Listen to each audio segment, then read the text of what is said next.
June 4th, 2015, the Ochelli Effect is live here on UCY.TV radio. I want to thank everybody who decided to tune in with your applicable application on your fondle slab of choice, or if you've actually gone to the website at ucy.tv/TOE.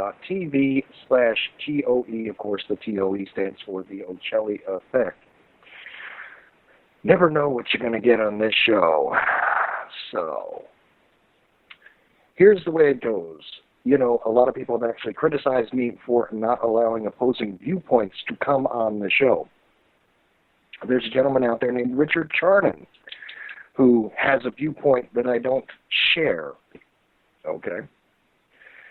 He is interested in various deep political situations, but of course, you know, where I usually wind up crossing swords with somebody is on the JFK assassination and things related to it. Now, Mr. Charmin should be calling Charnin. Charmin. You know why I keep doing that? Because I used to make jokes when I saw this guy's posts on Facebook and elsewhere about, you know, don't squeeze the Charmin, you know, that old commercial. That's the jokes I used to make. And, of course, this is the first guy who actually decided he wanted to be a featured guest on this show and try and oppose me a bit. And I'm going to give him his time to make his point, to state his case, to give you what his opinions are on whatever it is he feels like he wants to cover. I've got a feeling I know what it is, but that remains to be seen. So anyway, yeah, the other thing is, we also have the Ochelli Effect on Twitter now, by the way, so it's at Ochelli Effect. That's working its way into whatever the hell that thing does, and I still don't know how to use hashtags, but I'm working on it. And I see people that are nearly double my age on there, so I've got to figure it out somehow. Of course, a lot of them probably have other people running their accounts, and I am trying to network all this stuff to get it out there in various forms. I'm tweeting YouTubes of this show and of various things that have come up. Oh, big special thank you to the doctor there in California, by the way, who mailed me the assistance that I required to keep things rolling this month. It's been a little bit of a tough time. Of course, you can actually go to the ucy.tv/TOE page, and there is a donate button for the network, and there's also one up there for me, which is also where you can find my email. It is also where you can find, I think, a link to my YouTube channel, plus, like I said, the playlist for the network, which contains most of the recent shows. I know that for sure. I think it's a few shows short. A couple of them got pulled for various reasons or whatever. But things happen. So, still waiting on Mr. Charnin to call in. I might actually have to go and check messages really quickly and see if somehow he's missing the phone number or something. Let's just see, because now his time is getting eaten up, and I'd rather, no matter what his particular opinion is, you know, I would rather that he comes on and says what he's got to say. So let's see. The literal message I'm typing right now is waiting on you. Alrighty.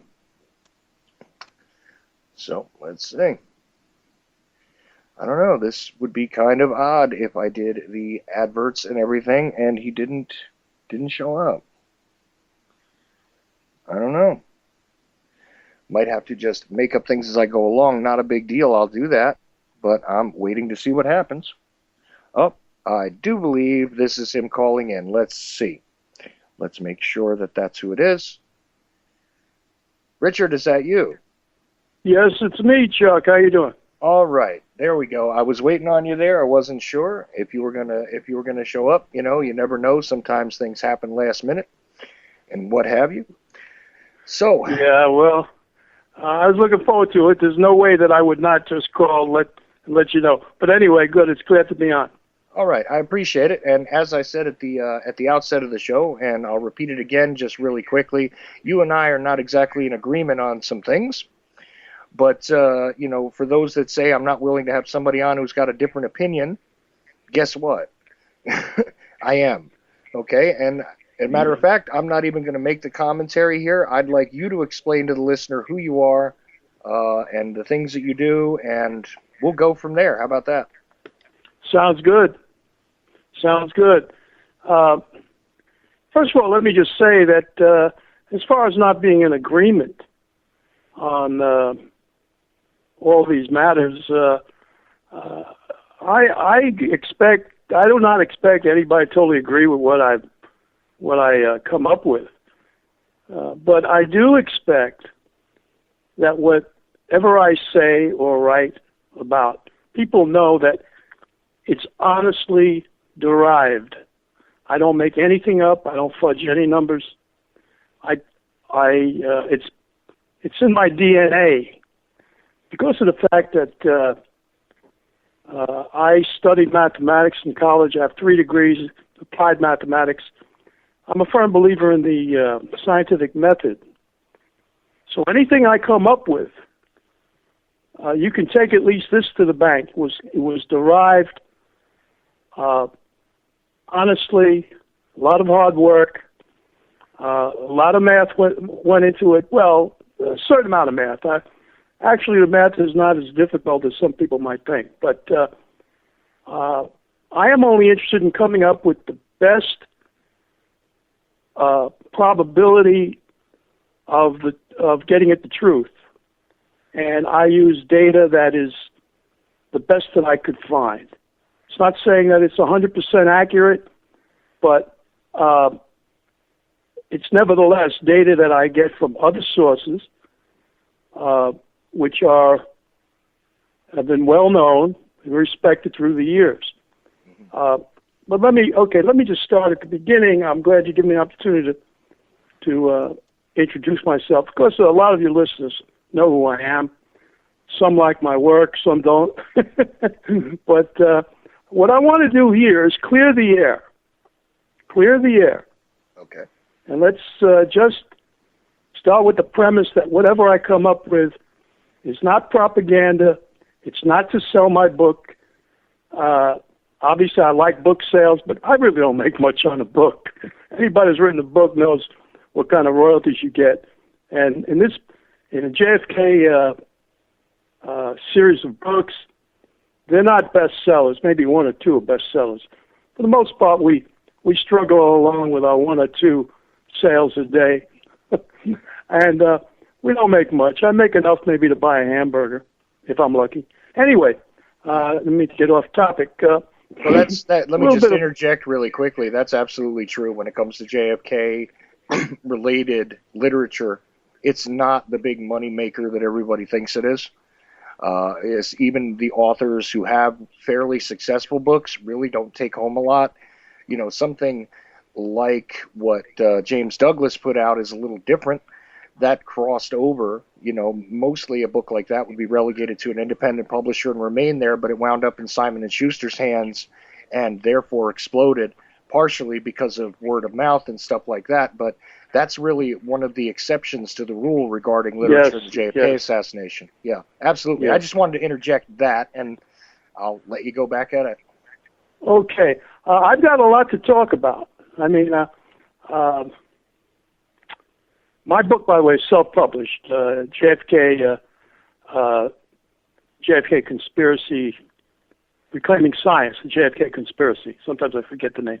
Anyway, it's self-published. That's the quickest and easiest way to get anything done. And it's been doing okay. It's probably among the top 8 or 10 books so far in 2015. Anyway, JFK related. Okay, but it's good to get the information on paper. Anybody who wants to look at it, they're welcome to go in page by page, question me on anything I have in the book.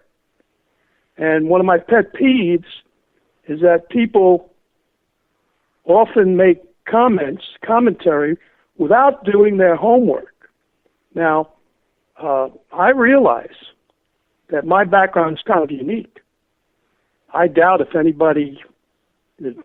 hardly anybody has my math background in the JFK community. Maybe a couple do. I think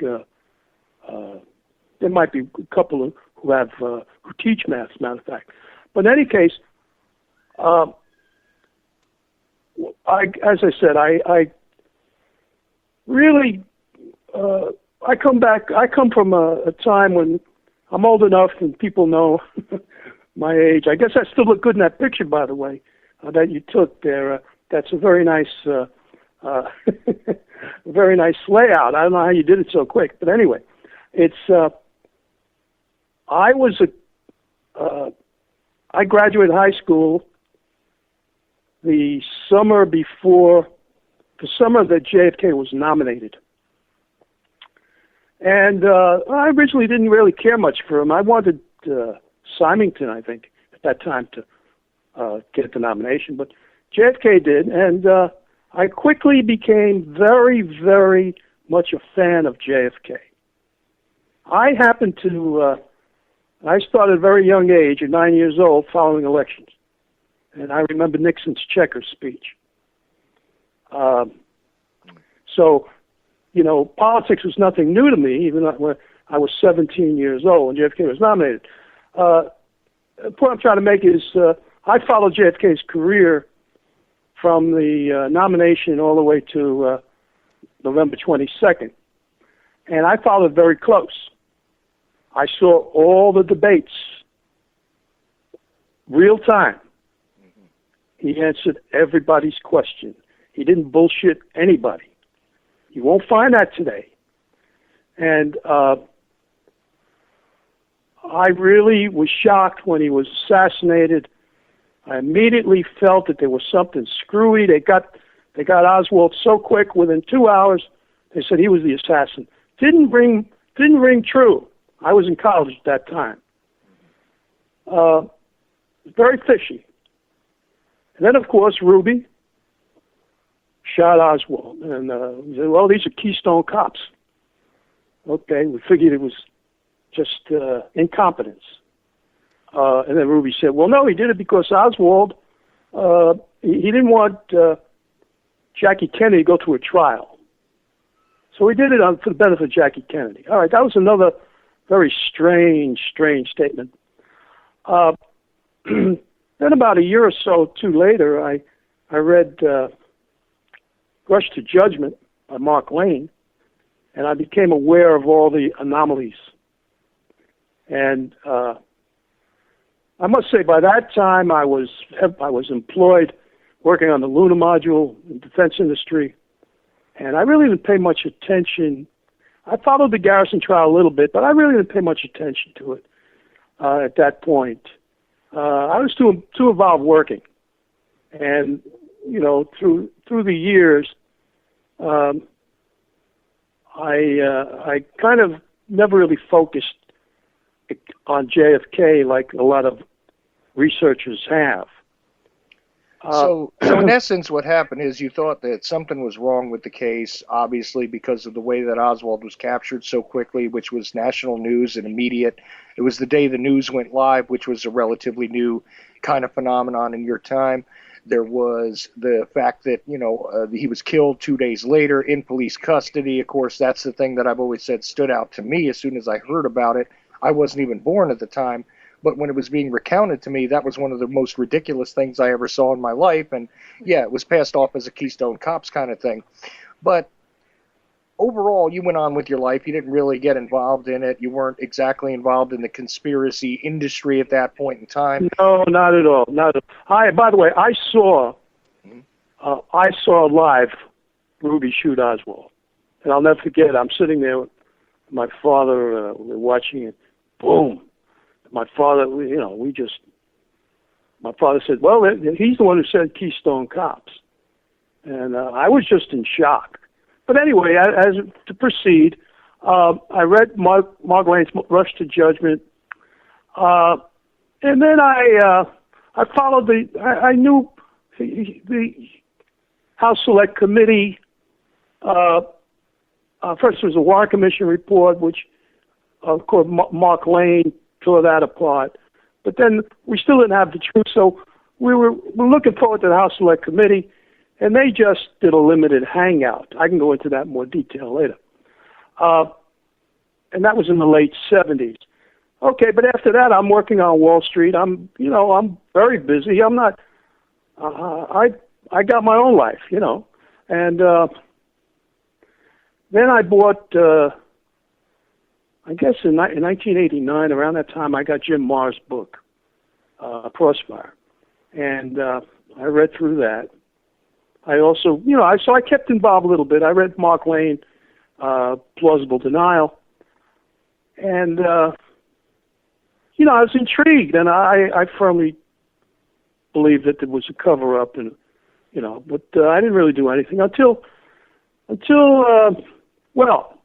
when I saw, I'm skipping over one thing, very important. 1973 I went to the movie, Executive Action was playing with Burt Lancaster, and that really shocked the hell out of me. It had a 2-week run, then they pulled it.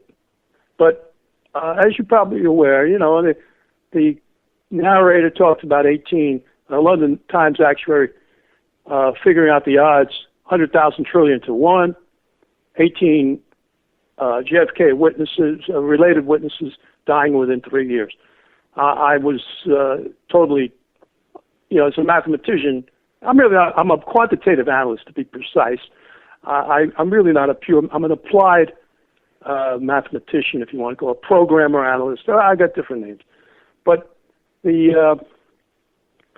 kind of really had a tremendous effect on me. But once again, it was 1973, and then when the House Select Committee came out in 78, they finally had to admit that it was a conspiracy due to the acoustic evidence, but it was a limited hangout. And actually I got, as I said, I'll go into that later, but in the 50th I started posting on the internet in around 2000, 2001. And it was the 50th anniversary of JFK assassination, 2003. No, that was the 40th. I'm sorry, 40th anniversary. And it got me thinking about it again. And I got thinking about the actuary who did that calculation, who we never found out who his name was. We never got into the methodology that he used. People made fun of the calculation, impossible.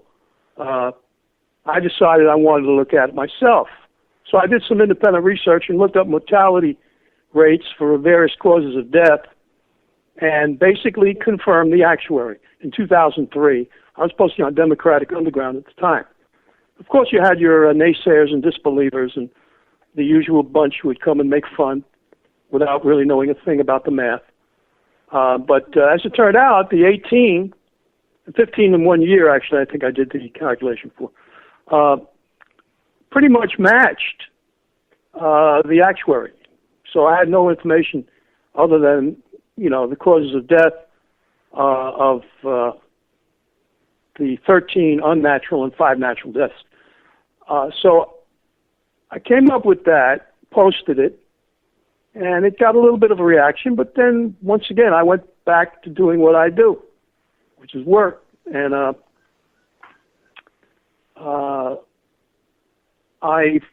in 2000, and then I was focusing all those years on election analysis, election fraud, which you can read I got a book on called Matrix of Deceit, actually 2 books.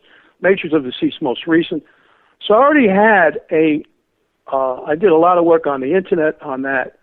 And in fact, there is a correlation between the analysis that goes into proving election fraud and proving a JFK conspiracy. Now, my objective in 2011, 12, I guess, I said, well, there's still all this controversy about JFK.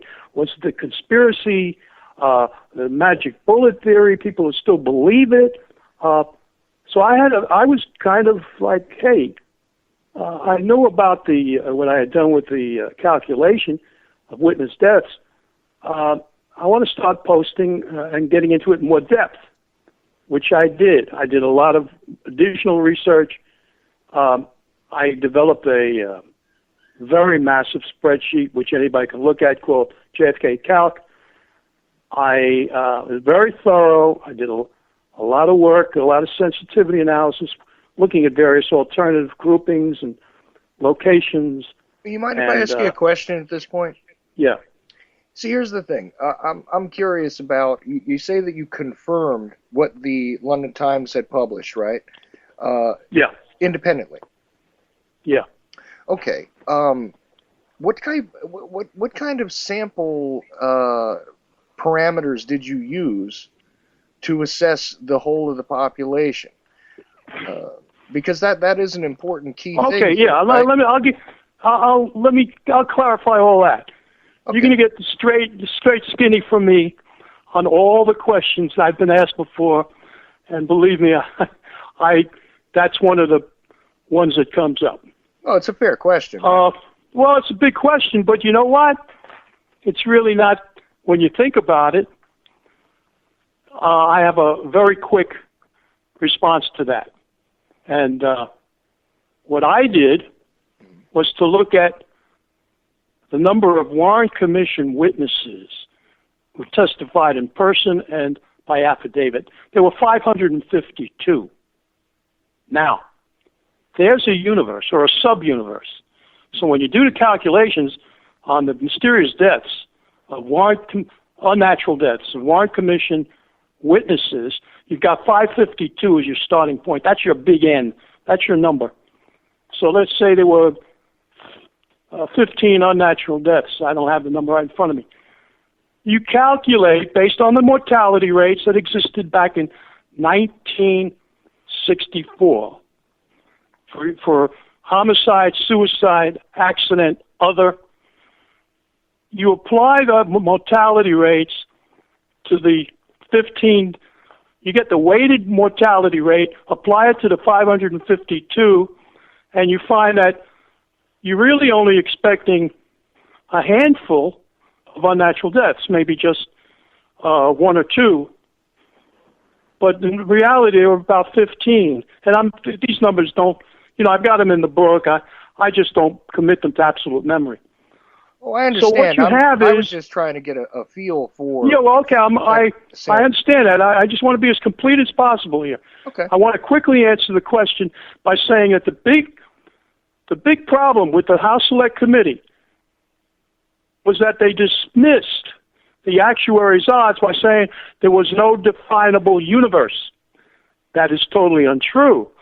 We have the Warren Commission. We have the we have 3 other investigations ending with the House Select Committee, and so we know approximately in these other investigations how many witnesses there were. We don't know exactly, like in Warren Commission, we know it's 552. We had this church committee in 75. We have Garrison in 67, 69. We have Church in 75. We have House Select Committee 76 to 79. So these are definable universes. And we look at who was scheduled to testify. How many of them died unnaturally in those periods? To answer the question globally, what I have done is to use who's who in the JFK assassination as a basis, which says there are about 1,400 plus JFK-related witnesses, approximately 1,400. But it could have been, they could be 1,500, they could be 1,800. The point is, it's a finite number. It's not 25,000. We want witnesses who are really had some relationship, and not necessarily a tenuous relationship. These are people who are involved in some respect. A lot of names people are not aware of. But 1,400 as a basis for calculating the total probability of 1,400 witnesses dying unnaturally over a 15-year period from 1964 to 1978, from the Warren Commission to the House Select Committee. Okay? And there are at least 122 deaths out of 1,400. The probability is infinitesimal. It's like 0.0030 zeros and then a 1. Okay? And so that is what you do. You get a universe that's realistic, not a bogus 25,000. The FBI said, well, we're going to do 25,000. They interviewed multiple people multiple times. The point is, I've got a basic witness list, and there are, out of the 1,400, about 97 are in my JFK Calc spreadsheet. I'm now up to about 147 deaths. But I've done the calculation for up to 122. Obviously, the more deaths, the lower the probability. So we could stop at 122, and of which 78, I'm throwing out numbers here, very key, 78 of the 122 are officially unnatural deaths. Okay? When I say officially, that is what the ruled cause of death was. 34 homicides, 24 accidental, 16 suicides, and 4 unknown causes. Now, in point of fact, that's a very conservative number, because as I'll explain later, a number of these so-called accidents and suicides and heart attacks and sudden cancers were likely homicides, and I prove that as well. So whatever numbers I come up with, they're conservative. Now, unfortunately, if anybody wants to critique my work, they have to do a bit of homework. They've got to read. They got to go to my JFK Calc spreadsheet. They got to go to my blog. They've really got to get into it. They can't just say that I'm full of shit. That's not right. And they can't make a joke out. This is serious business. When I came up with this thing about HSCA, people think, well, if the HSCA said it, that's it. No, that's not it. It was a limited hangout. I'll throw one other thing at you. I'm sure you're aware. There were 7 FBI officials, senior officials, who were due to testify at the HSCA in 1977. 6 of them died. 7 of them died within a 6-month period and did not obviously testify. One of them was was number 2 man. Then they had others, experts in forensics and fingerprints and whatever. I've got it all. It's all in my book, JFK, the JFK book that I wrote, as well as on my blog, and obviously in the spreadsheet. Well, let me ask you something though, because you I've listened to this and I understand this, but I want to ask you a couple of questions about the logic used here. Okay. Go ahead. Just because and this is just not a matter of confronting you or being a jerk to you. This is a matter of point of logic, okay? If you were able to expand that universe, that sub-universe of individuals, right, and find that it was larger than you thought, then that would increase the probability for this being more relatable to the occurrence of these deaths in society, right? I'm not quite sure I understand the question, but let me try to answer it. I think I know what you're getting at. Okay. Let me just say this. The more, if you have a fixed number of unnatural deaths, the more you have in the universe, the higher the probability is that the deaths would occur. Now, that is absolutely true. You have big N, which is your universe. You have small n, which is your unnatural deaths. Mm-hmm. The smaller the universe, keeping unnatural deaths constant, the more remote the probability. The higher the universe, the higher the probability. Now, I take care of all that. I use what is one of the most important tools in quantitative analysis. It's called sensitivity analysis. I'm not going to stick with 1,400. That's my base number, only because who's who, that's what's in the who's who in the JFK assassination. So I use that. And point of fact, what I've done is run the numbers for 2,000, 3,000, 4,000, 5,000, 10,000 in the universe. And the number is still essentially zero. Okay, when I say essentially zero, less than a 1% probability. So I take care of any questions that are put forth about, well, what about the size of the universe?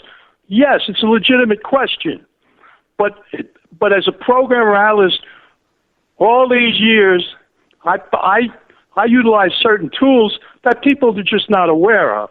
It's a very simple question. You ask, what if? What if we had 3,000 witnesses?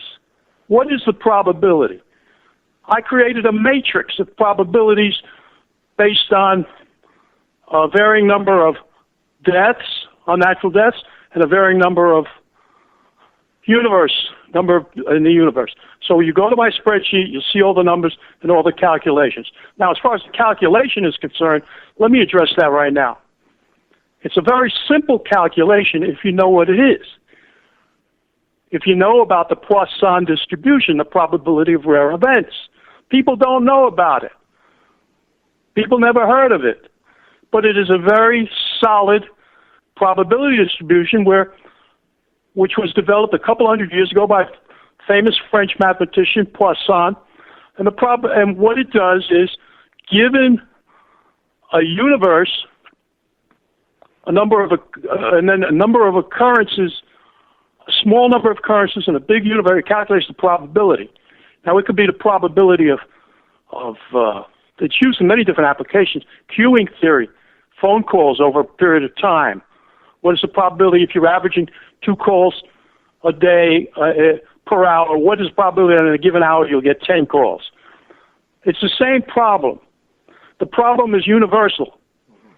It's very simple. There's a formula, and in Excel, in a spreadsheet, all you do is you have to type in 2 numbers. You have to call Poisson function, type in the universe, which is the first number, let's say 1,400, follow that by the number of unnatural deaths, 78, and you come up with a probability. Now, the formula itself is also pretty compact, but it's a little unwieldy. If you could just type 2 numbers into a spreadsheet, function, Poisson, you calculate. It's very simple.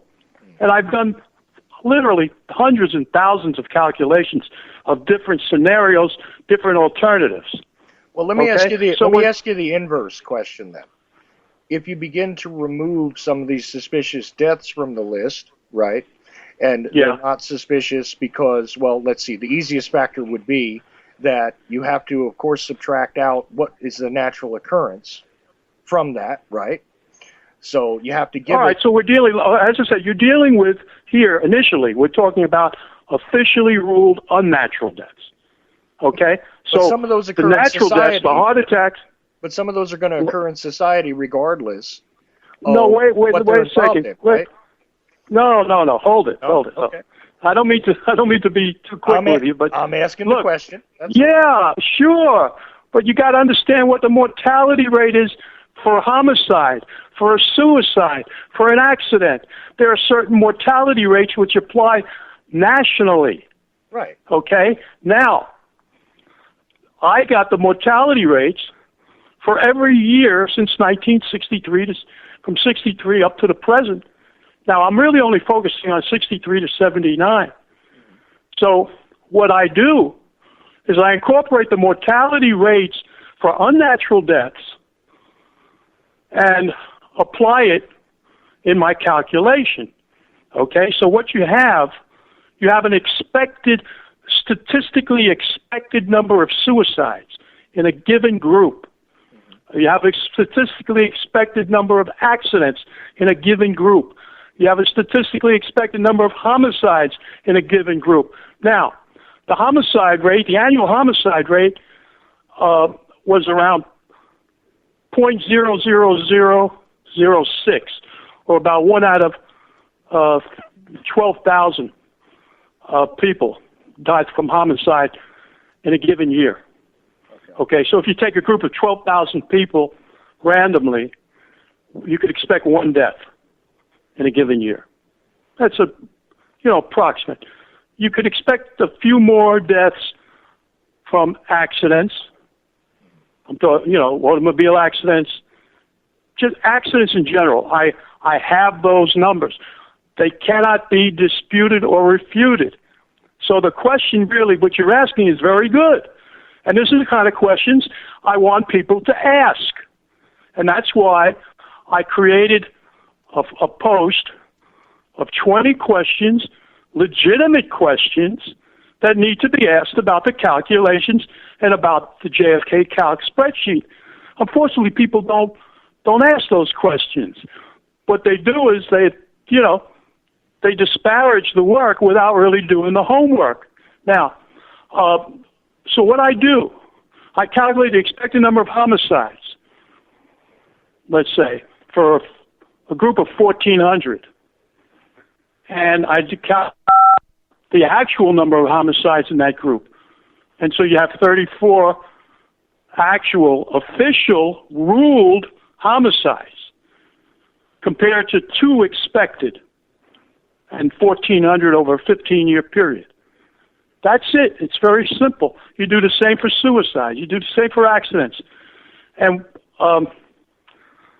what I do is I calculate what we call a weighted average mortality rate, because you have a mix of suicides, accidents, homicides. So each of them are unnatural. So if you're going to calculate the probability of an unnatural death, you've got to get the weighted average of those 3 components. And I calculate them. And it just so happens, a little passing point of interest, that 34 homicides out of 78 official unnatural deaths is way out of line. You would expect, as I said, about 2. Now, as far as the accidents and suicides, you would also expect a smaller number than 24 and 16 respectively. But you would not expect more homicides than accidents. But that's what you get with the JFK witnesses. So what we have is, there are 2 types of ways of looking at it. One is the overall national rate, and then you have the JFK weighted rate. Now, if you consider that I'm talking about the weighted unnatural rate, the probability is very, very low, because you have an overabundance of homicides among the 78. Okay? Now, I hope I'm making this clear. The point is, it's not a trivial... It's the rate versus the general population. Exactly. And I get that. I absolutely understand that, but I need to ask this question, because this is the one that I've been holding in my gut the whole time. And, Go ahead. And the one that I've always wanted to ask you actually is, and again, this is not meant to offend you. This is meant to No. Just ask the question. That's all right. Go ahead. Here's the thing, though. Isn't this kind of a two-dimensional look at something that has a lot more dimensions to it? Because in your subset, in your sub-universe, you have a higher incidence of things like law enforcement officials. You have a higher incidence of subsets like mafia people. You have a higher incidence of criminal types. You have a higher incidence of et cetera, right? So isn't it more likely that there needs to be other characteristics applied to this matrix?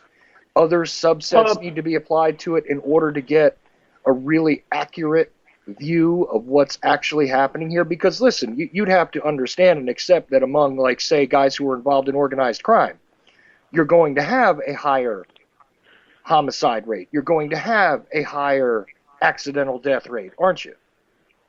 Okay, let me answer that again. It's really very simple. The deaths occurred right before they were due to testify. There's a correlation factor there. Many deaths occurred at the time of within 1 year of the Warren Committee, Warren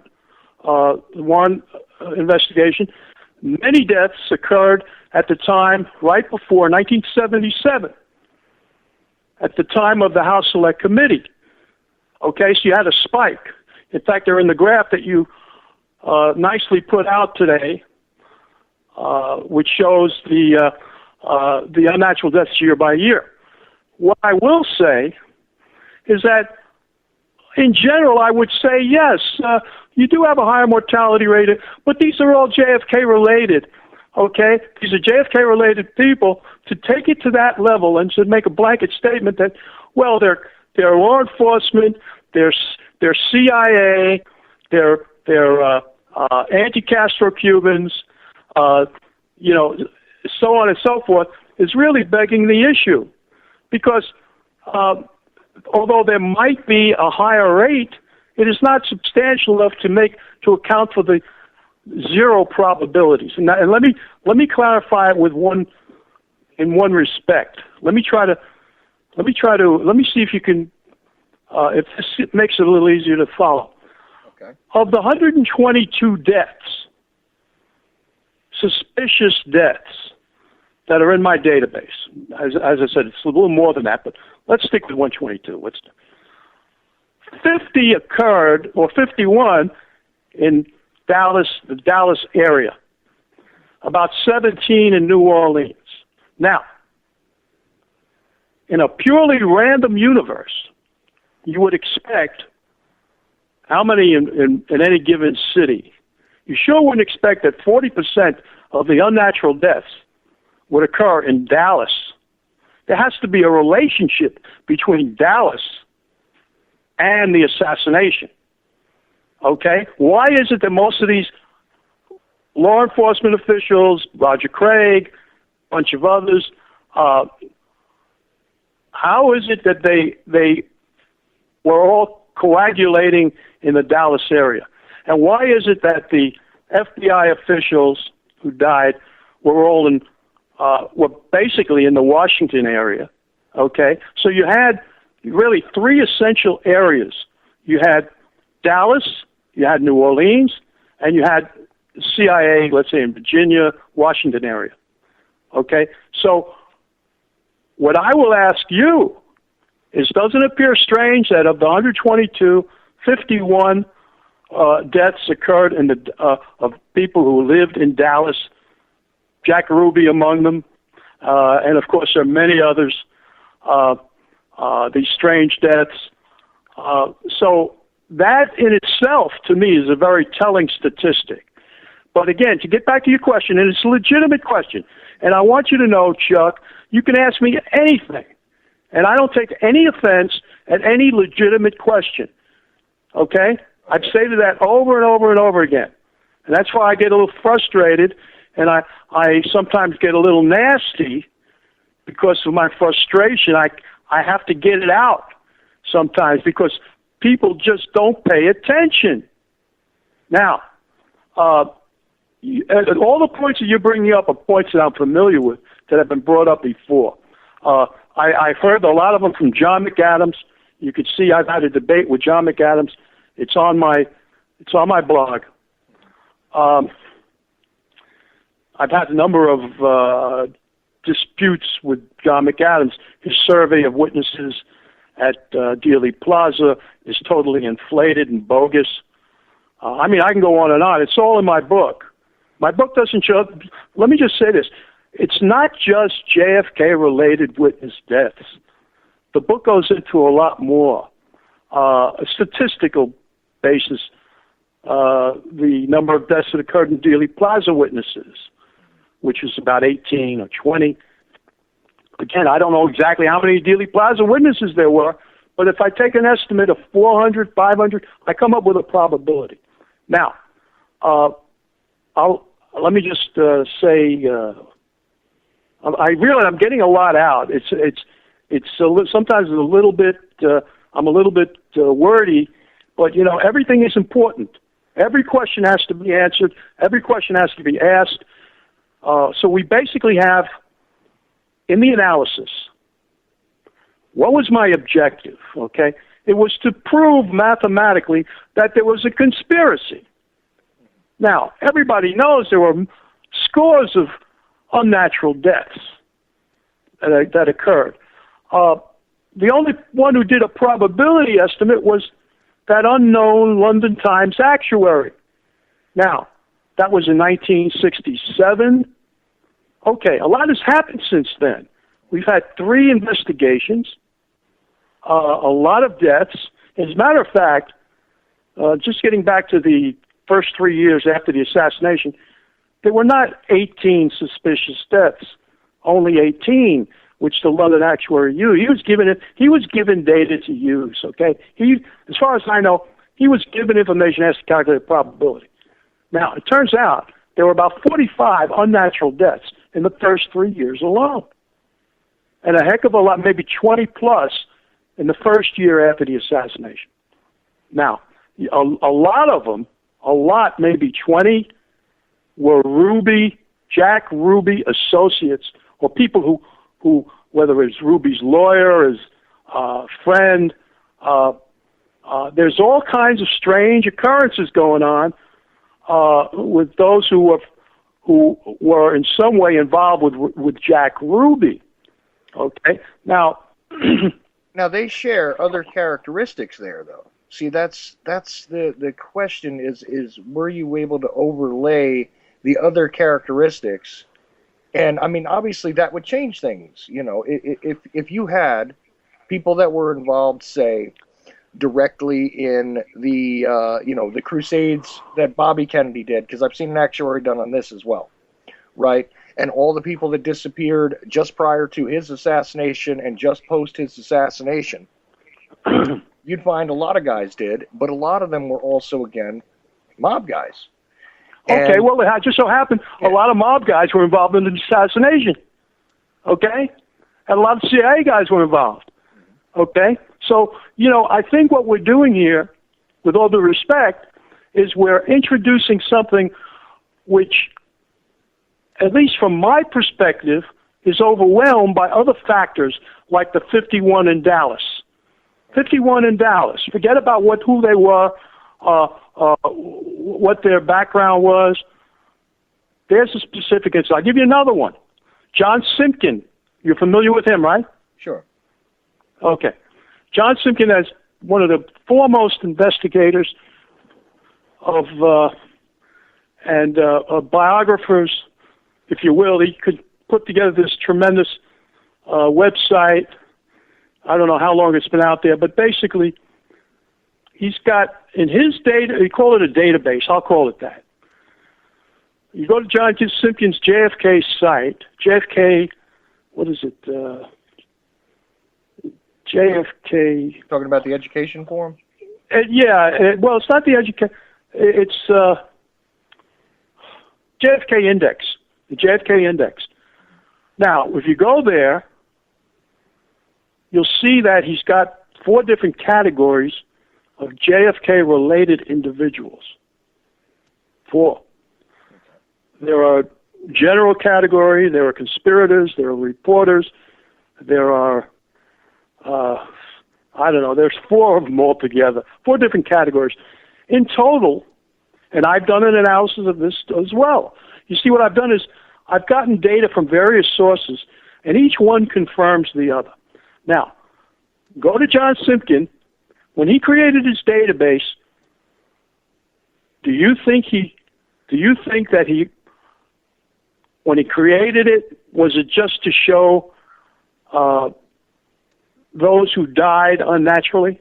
No. He created what he believed, right or wrong, were people who were in the administration, Kennedy administration, who were reporters, who were conspirators, whatever. He came up with 656 names.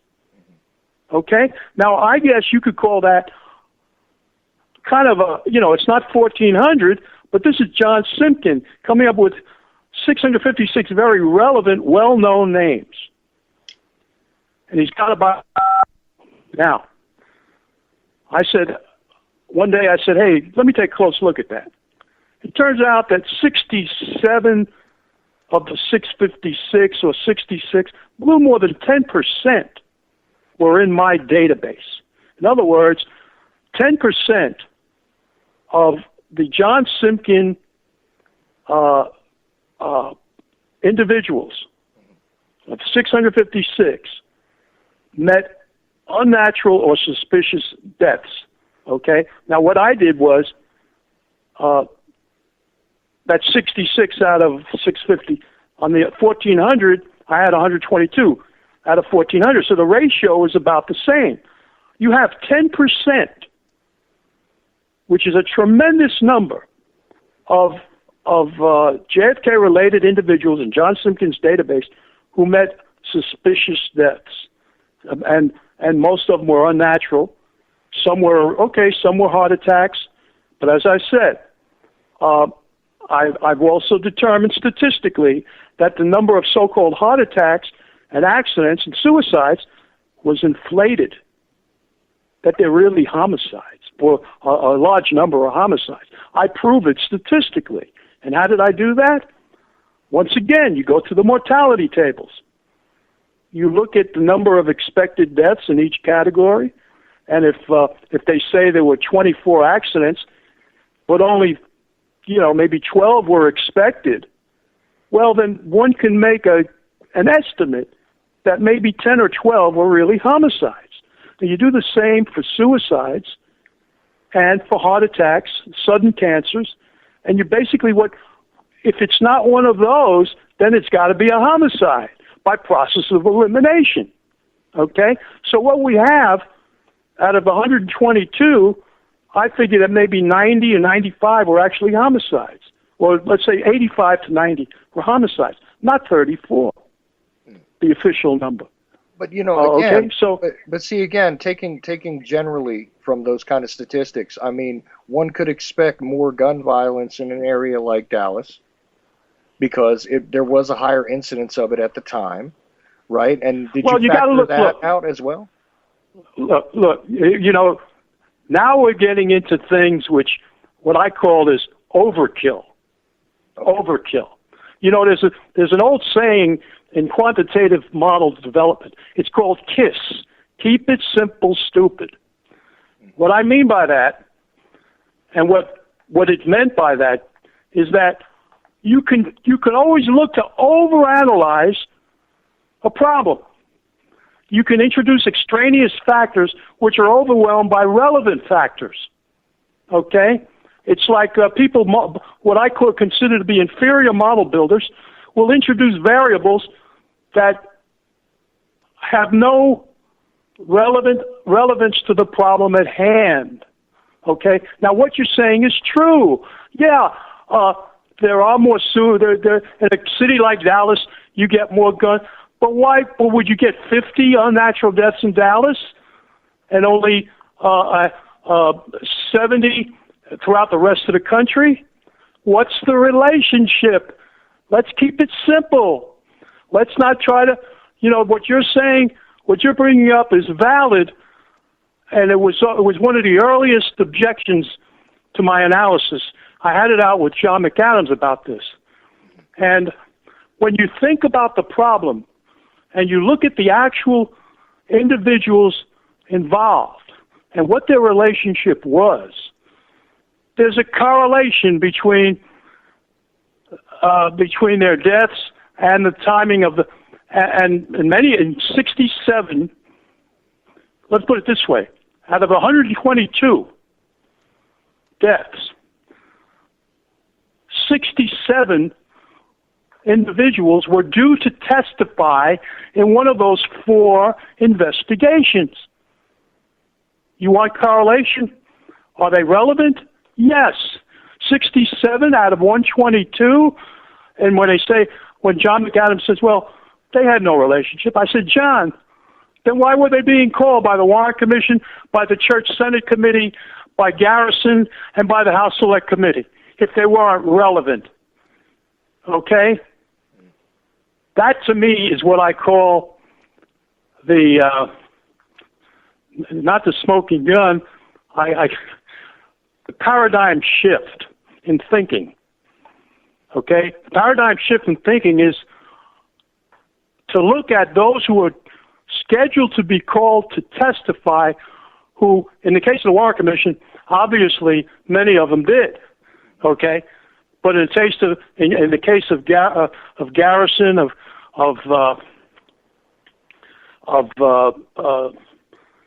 the Select Committee, the Select Senate Committee, and also in the HSCA, we had a tremendous number of those, who never got to testify. George DeMorenschildt, Roger Craig, 7 FBI. Now, these are 7 FBI officials. Why would they be more prone to have heart attacks just before their testimony? The fact of the matter is, of the 7, 5 had heart attacks. 1 was shot, who was mistaken for a deer. He was the second in command at the under Hoover. And another one fell down a flight of stairs, fell to his death in his home. Now, what I did in that case, I did another little calculation. I said, what's the odds of these 7, of at least 7 FBI officials dying of any cause, of the given cause, the heart attacks, the 2 accidents, no suicide. Let me just ask this real quick. Did you check the mortality rate of FBI officials or FBI agents in general? No, I didn't. Okay. No, I didn't. I was just wondering. I mean, no, I didn't. Come on, these were 5. It was 7 who were supposed to testify. Let's, with all due respect, let's not complicate it by making it more than it is. Okay. The 5, you have. Let's assume as a base case that FBI officials don't have any more heart attacks than you or I. Okay? Let's assume that. We can't try to get into these minutiae, which are totally, in my opinion, all due respect, irrelevant. So what I did was I said, okay, let me calculate assuming 5 heart attacks, 2 accidents, let me calculate the probability. Well, of course, that's very difficult in a sense. It's really not difficult, but you might say, well, what's our universe? Well, I don't know how many FBI top officials, these are not agents, these are top officials. They're not out on a firing line. How many of them, how many were due in total, were due to be called by the House Select Committee? I don't know that number. I know at least 7 were, but maybe there were 20. Maybe there were 30. Maybe there were 50. Well, I got news for you. Even if there were 100, the probability is still essentially 0 that 7 would die within 6-month period just before their testimony. So, once again, I do the sensitivity analysis. People have got to take those two words and they've got to understand the concept. It's no more than looking at various scenarios because we don't know the exact answer. We don't know how many we're going to be called at the HS. Everything, by the way, the HSCA, a lot of it is secret. We don't even have a full list of those who were interviewed. But I can tell you that there were about over 20 or 22 who died unnatural deaths. George Demorcio comes for one. 7 FBI makes 8. Then you have a bunch of others who met untimely deaths right before their scheduled testimony. Okay, so at HSCA, now this is 1977.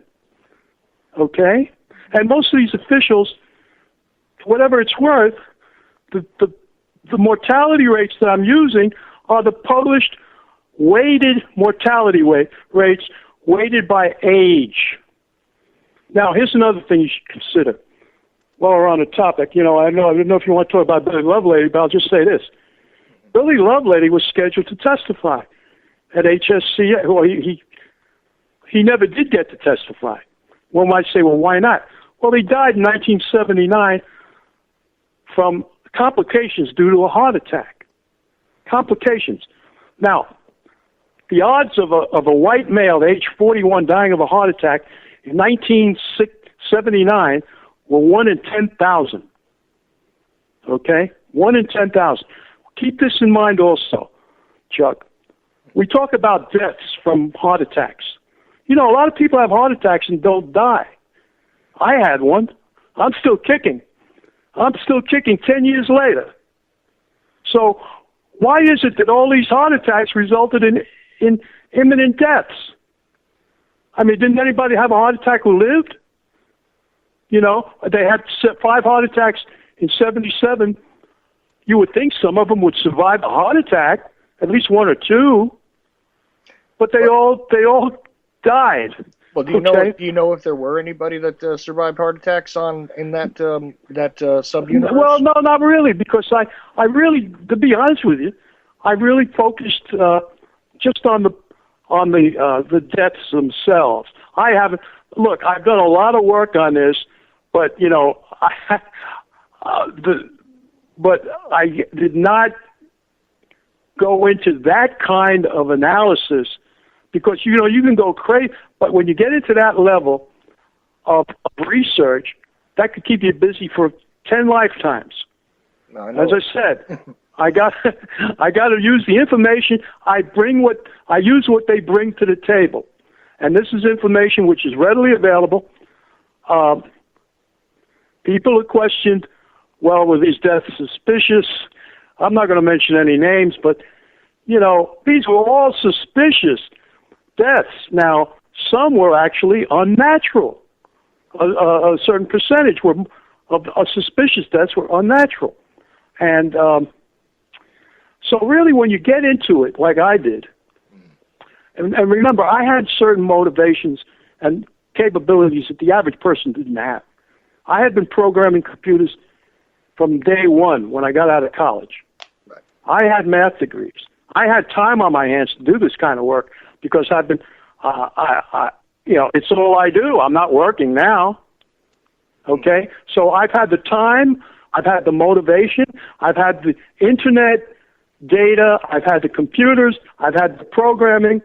You need all of that to solve this problem. Now, I give that actuary, whoever he might be, that London Times actuary, who he doesn't want his name revealed, or they don't even, they claim they don't even know, they have no record of who he was. But I'll tell you this. Yeah, I've never seen he's a London Times actuary, and I've never seen an author identified for that, although I've heard of it. Yeah, and that never, is because absolutely true. They asked that question. By the way, I have all the testimony of the Warren Commission, not the HSCA, when they interviewed the statistician, this woman, and they asked that question. Well, actually, they asked the editor of the London Times, and he said that nobody remembers his name. Now, that to me is kind of ridiculous. But in any case, I just want to make this point. If the guy's an actuary, the London Times is probably one of the biggest insurance companies in London, okay? I guarantee you he's no slouch. To become an actuary, you have to pass very strict exams, math exams. If the guy's going to come up with some numbers, you got to believe he knows what he's talking about. And if he comes up with those numbers, as shocking as they may have appeared back in 1973, the guy was an actuary, and that says a lot. Here's a little side note. When I graduated, when I was interviewing for my first job, graduate college,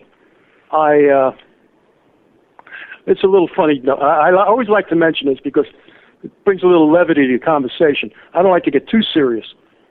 I interviewed at Grumman Aerospace, which was 5 minutes away from my home. I interviewed to work in the engineering, one of the engineering groups, and unfortunately, I didn't get the job. Okay, so I said, all right. A few weeks later, I got a job at Metropolitan Life in New York City as an actuary trainee. Now, they paid me $125 a week, 1965. That was good money then. Okay, so first day I come home, I'm living at home, I lived on Long Island, come home and my mother says, you just got a letter from Grumman, they want you to work for them. Now, I just worked one day at MetLife. I was a trainee. Actually, it was very boring work, quite frankly. I mean, I liked the fact they had free lunches at MetLife, and they had a lot of girls there, which I liked too. But and my mother said, Grumman is 5 minutes away. You got to go there. But me, I had my ego, my pride. I said, well, the hell with them. They shot me down, and I'm over here. I'm going into the city, the big city, and I'm working at MetLife. Well, it took me a few days. Then I realized I was being very ridiculously stupid because Grumman gave me, first of all, they paid me more. They gave me $126 a week, whereas MetLife gave me $125. And I didn't even negotiate that. That was just what, I don't know how they came up with that number, but they did. In any case, I went to work at Grumman, which was right in my neighborhood, and I worked on some very sophisticated stuff related to the space program. And at that time, Vietnam was heating up in '65. I was working on a fighter aircraft that was used in Vietnam, naval-based aircraft. So that's where I got my start. But the point I'm trying to make is I knew that to become an actuary, I had to pass a number of very difficult exams. I never took one, obviously. But so what I'm saying is the actuary came up with those numbers. Give him the benefit of the doubt. He was no slouch. And the fact is that I confirmed. And you confirmed it by correlating these things together, and I get that, and that makes a lot of sense, and that's an interesting little tidbit about your life, how it is you would understand this. You do know that we are actually at that point because you want to do an hour, and we've done that hour. So I kind of wanted to wrap things up with you. But okay, sure. I have tried to be as fair as possible. I've got to say that, quite honestly, I still think that that there is a lot of things that needed to be considered in there. But then again, I'm not a mathematician. Okay, so there we go. I tried to express my 50 years of experience as a quantitative analyst, as a programmer, as a mathematician, applied mathematician. I try to express the fact that I put all this stuff together to come up with what I came up with. And the key thing to keep in mind, again, and I appreciate all your questions, Chuck, there's no problem. The key thing to keep in mind is the foremost rule in model development is to keep it as simple as possible.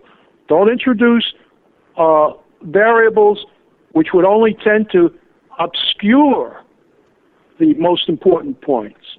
And I think that's basically a good piece of advice in any facet of any investigation. Let's try to keep it, focus on what we know and what we don't know might be too difficult and too much work, and we'll get too much little value out of it. So having said that, I want to say I really appreciate the opportunity to speak with you. I want to wish you the best of luck, and we're going to continue to do what we do. I am going to continue to post as I come up with any new information. Well, okay, and I do appreciate it. And again, this is Richard Charnin, spelled Charnin. Am I right? Yeah, and my book is JFK Reclaiming Science. JFK Conspiracy. Right. Reclaiming Science is the main title, and you can find that wherever you buy books, I think, at this point. And, yeah, you get on Amazon, right. So yeah, exactly, like on Amazon and stuff like that. So, all right, thank you, Richard. I do appreciate your time, and you know, I think I was as fair to you. People thought I wasn't going to be fair to you. I think I was. So you were very fair. Any questions are fair. Okay? I mean, let me just say that again. Reasonable questions are fair. Reasonable questions. And all your questions are reasonable. And I gave my best response. Right. And I do appreciate it. So you have a good night, sir, okay? Thank you very much, Chuck. Good night. Good night. So, as per Mr. Charnin's request, we did not take phone calls, okay? So, hey, how about this? We'll just throw the lines open at 718-717-8296. Of course, if you're on the Charles.Ochelli Skype list, you can also just join in now. I'm sorry I held back the phone callers earlier and all that, but you guys can come right on in and we can discuss what we just heard. Please, let's stay on topic, though. All right. So, who do I have? I have Dylan. Hi, Dylan. Hi. Hi. Were you listening? The player doesn't work on my browser anymore. All right. Well, why don't you just mute up and hang on? Because I know I'm going to have other callers. Like I said, 718-717-8296, and also on the Skype, which is Charles, Charles .Ochelli. I can add you into this show on the Skype. So there you go. Is that you, Carmine? Hello. How are you this evening, Chuck? Oh, you know, I'm honestly, I'm sitting here sweating. Sweating? Why?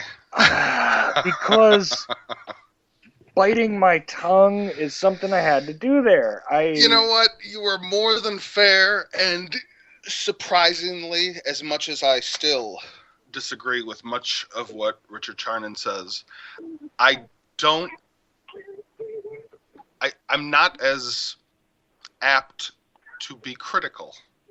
Now that I've heard his voice, he doesn't sound like a bad person that the just screen version of him has shown to me. Well, see, that's the thing. You never quite know until you talk to somebody, and he sounded quite reasonable.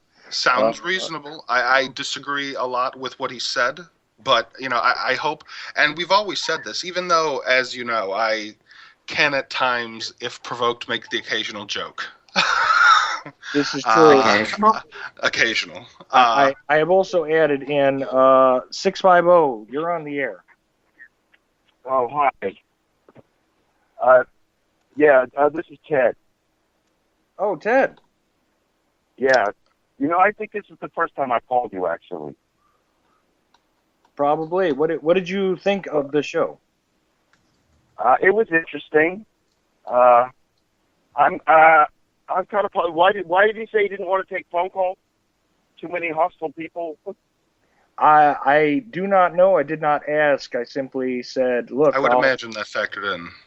I'll meet your condition if it's reasonable. And I said, and I always ask my guests, actually, do you want to take phone calls? Some of them don't because they have a presentation they don't want interrupted. Most of them want phone calls, but Richard did not want phone calls. That was one of the things that before he agreed to come on that I had to say, no, okay, fine, we won't take calls while you're on. So I didn't. I stick All to right. my word. Sorry. That's what I do. And All right. I know Let me ask you about Lovelady. Sure.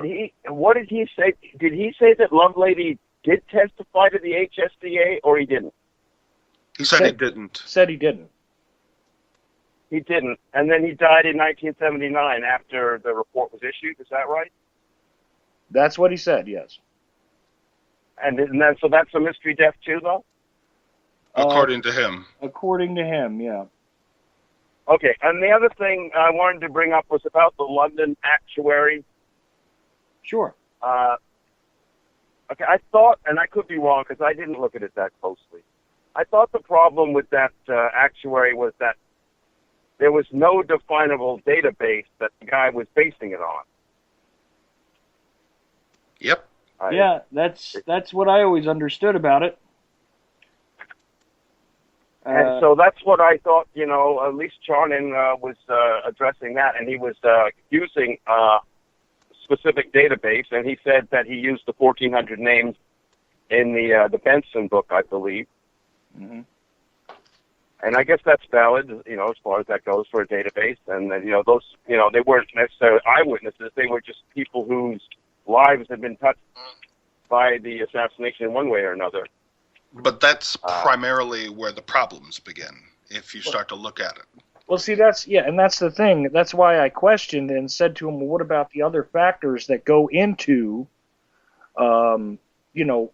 defining these individuals? They're not a random sample of the society. They are particular subsets.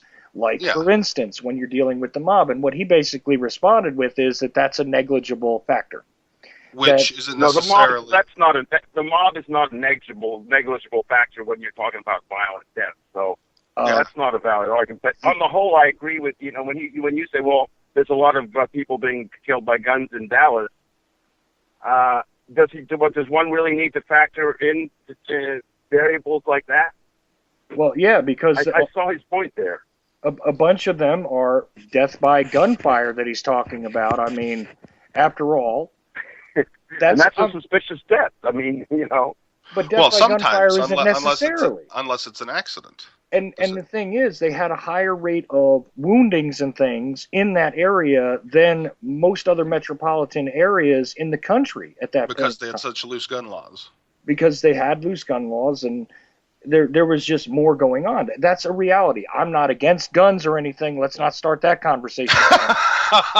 I'm not somebody who is against. We're just talking about guns. JFK. I'm talking about JFK. Just the correlation of gun violence. I mean, I personally live in a city where there's gun violence on a weekly basis. There's, at least a couple of shootings a few blocks from me every week.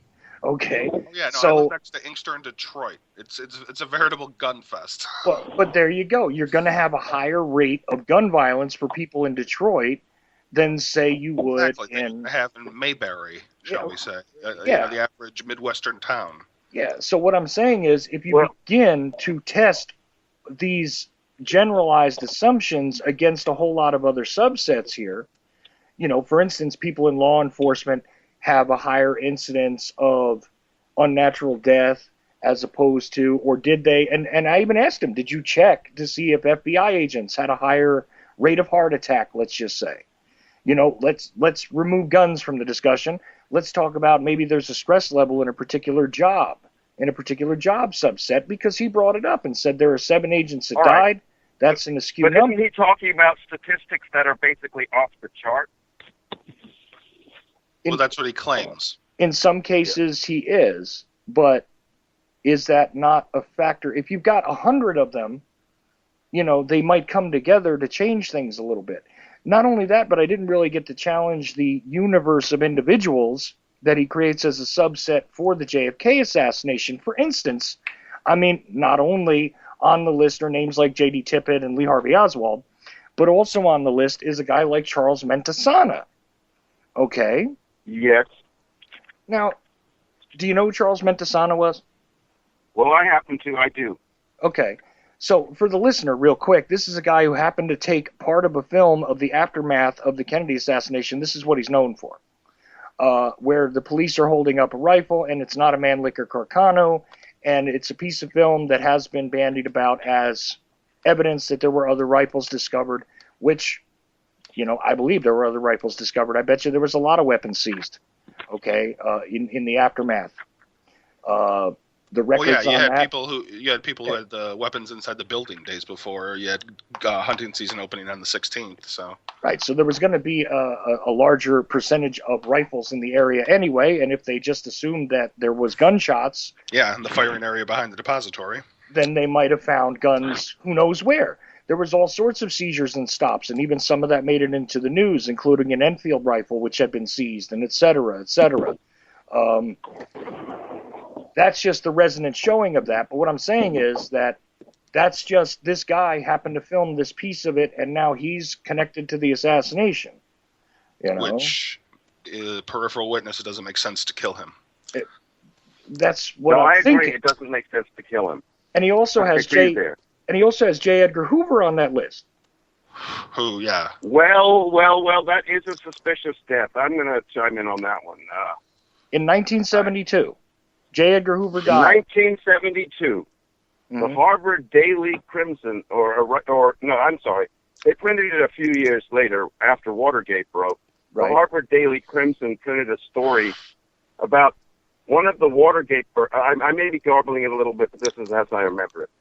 One of the Watergate burglars had claimed, or maybe more than one, that they had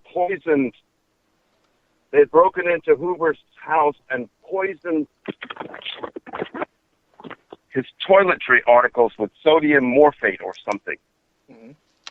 And so, that's kind of an off-the-wall allegation. But though, as I say, that the allegation that Hoover met a foul end goes way back and involves the Watergate people. Oh, sure. But here's my argument, and I'll let Carmine get in on this. Here's my argument about that. Is there not many reasons why somebody would have wanted to poison J. Edgar Hoover? Let's just assume that that's a real story and that actually happened. Let's assume that, although... There's a universe of reasons why they would have killed him. It doesn't necessarily have to relate to the JFK assassination. Well, I don't understand this argument. He screwed over a lot of people. Yeah, I mean, from for half a century, this guy was, involved in destroying all kinds of lives. chicanery, destroying people's lives. Framing individuals. You even go back to the Lindbergh baby case, and you'll find that this guy was screwing around with evidence and everything else. Okay, I agree with you. He wouldn't necessarily have been murdered having anything to do with the JFK cover-up, although he could have. But it's and that's something I want to point out too for Richard when he listens to this later, or if he's listening now. I'm not saying in all the arguments we've had, and I'm not going to say who was. I'm not going to go into reasonable and unreasonable. I'm just going to say the one thing I've tried to express to him is that I'm not saying because he said they're all honestly derived. I don't think that he's lying. I don't think that he doesn't believe what he's saying. I don't think that there's a dishonesty in that. And even he said he's not saying it's 100% accurate. So there's going to be room for problems. And it's not even entirely, in my opinion, his fault. It's the fault of some of the sources. Like the unnamed actuary. If we don't have a name, then we don't have an actuary, then we can't prove a person actually did this. Yeah, you know what I mean? Yeah, that's we've still got Julius Caesar's name. If it's important, it goes into the historical record. If you don't even get the name, then I'm sorry, we can't attribute that work to anyone, thus that work has no validity. He also got something else wrong when he was citing another database, and he talked about John Simpkin. Mm-hmm. He said the database he was talking about was not the Education Forum. And then he said JFK Index. Now, JFK Index is Stephen Duffy's site. Oh, yeah, you're and right. I don't know if he's talking, I don't know what he's talking about there. It's one or the other, it can't be both. Well, yeah, I said Education Forum, and he said no. So I just, listen, I let him speak is what I did. Okay, that's what I did. I didn't, argue with him too much. I just asked some very general vanilla questions, I think.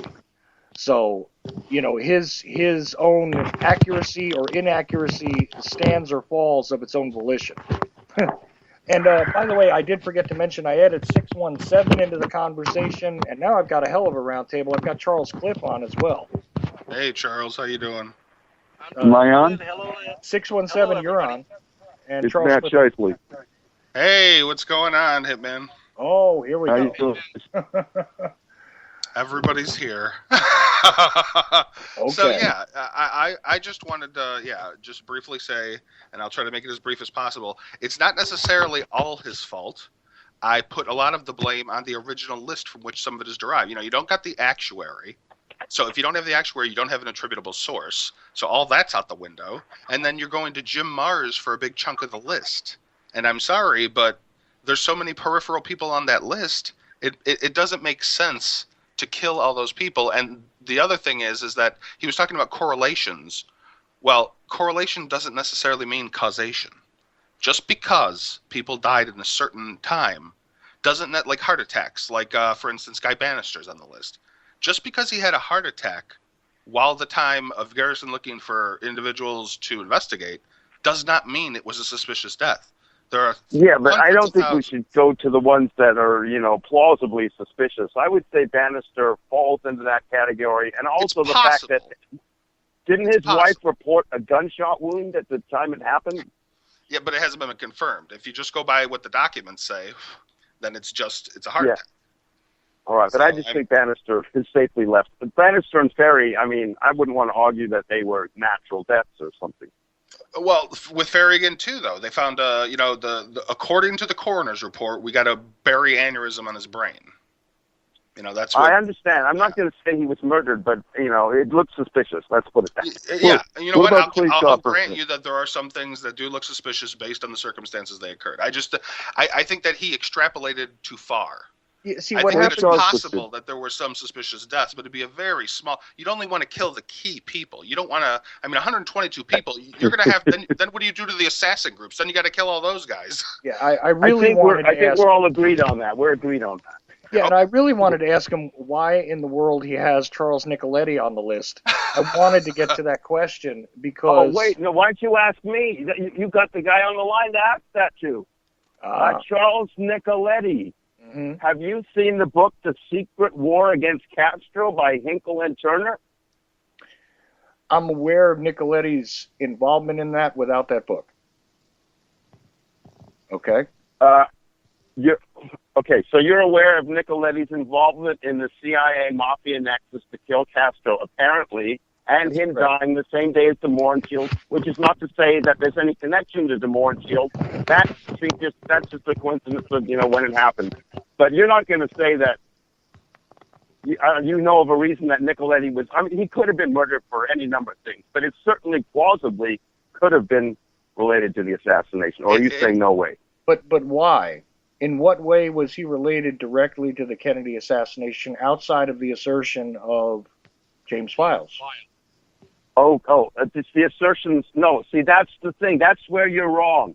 The allegations about Nicoletti go back to the day he died, a report in the UPI. And I was so stunned by the report, which linked Nicoletti to the mafia CIA plots and to prostitutes in Marseille, possibly drugs. It was an amazing story to see from the UPI.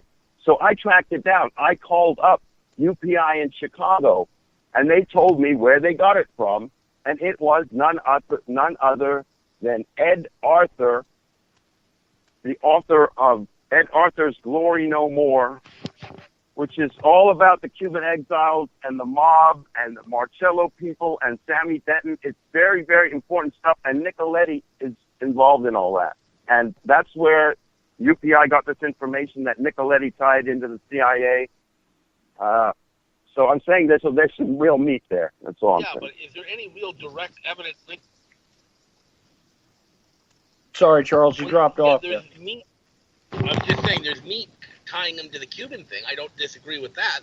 But really, in terms of evidence linking him directly to the JFK assassination, well, yeah, there's no direct really isn't a lot. Okay, I think I agree there. Outside of the assertion of the UPI, okay. And I'm not going to say that it's... Wait a minute. I want to ask, is he one of the people that was named by Escalante of the Cuban intelligence? He named Richard Kane, who of course, was involved with Nicoletti. So you got that whole nexus in there. I know Kane was. identified by Escalante for what that's worth. There was a whole bunch of those people that they fingered, and I don't remember what Nicoletti was one of them. But my point is, all of these allegations, they way precede James Files and his disinformation. Yeah. Yeah, no. I agree with that. That there are files in the FBI and in the CIA files from the 50s and 60s that definitely I'm talking about James. Yeah, okay, right. Yeah, that definitely James give a Files. better approximation of Nicoletti and some of the actual people, as where James Files, the myth, it doesn't work because he's just trying to latch on later on to Nicoletti. Nicoletti actually did have connections to hit teams for the mafia.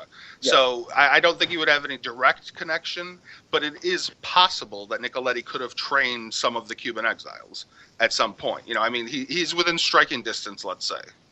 Yeah, that's Okay, not you also have possible. the I would sketch. call that probable. You have that sketch. You have the sketch of the guy on the grassy knoll, the Secret Service agent, and it somewhat looks like Nicoletti. You guys have probably seen that. I haven't seen the sketch.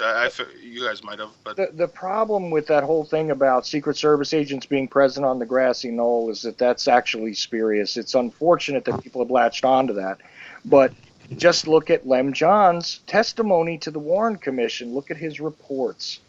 You'll find out why there's a Secret Service agent showing up, flipping out his book. Okay? This is why... I'm not satisfied. I'm not satisfied, though, that explains it. Just like with the Umbrella Man, I'm not satisfied by Louis Stephen Witt and his performance to the HSBA. That was garbage, is what that was. That's not him. Of course not. And the whole, I was trying to remind him of Neville Chamberlain. Some guy holding an umbrella in the middle of Dallas, Texas, and JFK's going to think, oh, Neville Chamberlain, okay. Really? So why did the Secret Service never come forward and say, yeah, we had one of our agents. He's the one who flashed the badge, and there was that misunderstanding. Why, they never did that. He testified to the Warren Commission that. But no agent ever said that he was on the knoll. Look at the testimony of Lem Johns. Look at the testimony of Lem Johns. What else can I add? What else can I add to that? All right, I'll defer to you on that one. I'm looking at the list right now. Kenny O'Donnell. Mm-hmm. Yeah. By the way, look, 650, I'm going to let you go because I got others trying to get in, and I can't fit everybody. So, but really, I appreciate your call, and you added a lot to the conversation. Thank you. Thank you. Okay. I'm wondering how is Kenny O'Donnell a mysterious death? He died in like 1984. I know. And he was a rabid alcoholic. I didn't even get there. Because so how is he a mysterious death? Listen, exactly. that's another factor that I guess, according to Richard, would be extraneous here, is the amount of alcoholics, the amount of cigarette smokers involved here, the amount of... Which is pretty much, you would guess, about 60% at least, because everybody smoked back then. William Harvey. Yeah, Harvey got not only drummed out of the CIA for being an alcoholic, but he died of alcoholism. Right, and I added 952 to the discussion as well, but I do want to hear from, I think Hitman's on 617 there. Oh, Hitman's here. I am.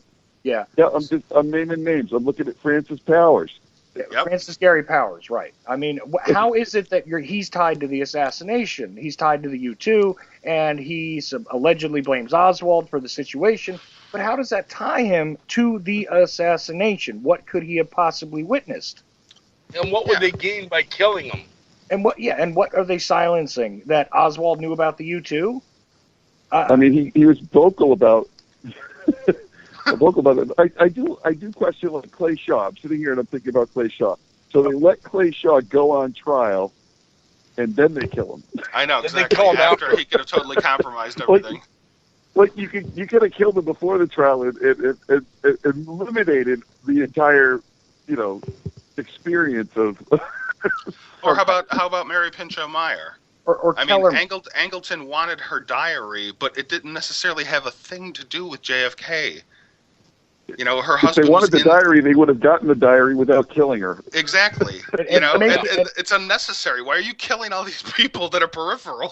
Well, that's the thing. Again, Kellerman. Okay, so he's a Secret Service agent. He's in the car. I understand that, but he doesn't die till what? The 1980s? I don't have it in front of me, but guys, I mean, why is he dying in the 1980s to precede the to precede the ARRB? I mean, there's no reason for that. Yeah. Have any of you guys? Sorry, I missed a couple parts. Have any of you guys brought up Robert A. Surrey yet?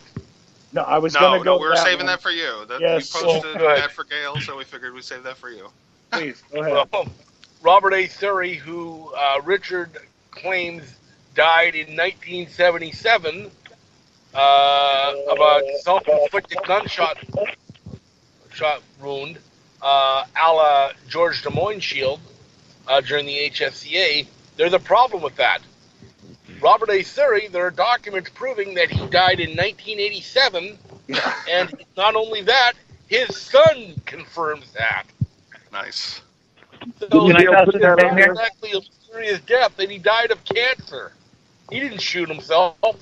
Well, you heard the explanation about the cancers, that the cancers are most likely homicides because they go way outside of the range of normally accepted amounts of cancers in society as a whole. Which is, I'm just telling you what he said. Yeah, no, he's making causation through correlation, and that's not necessarily the case. You know, we don't even know how many people were in Dealey Plaza. Wouldn't it be more important to kill the people that saw it in Dealey Plaza than it would be to kill all these extraneous people?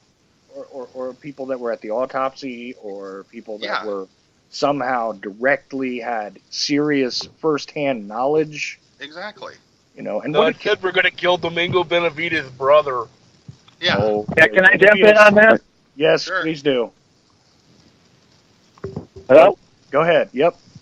Oh, hi. This is Chris Simonek calling. Hey, Chris. How's it going?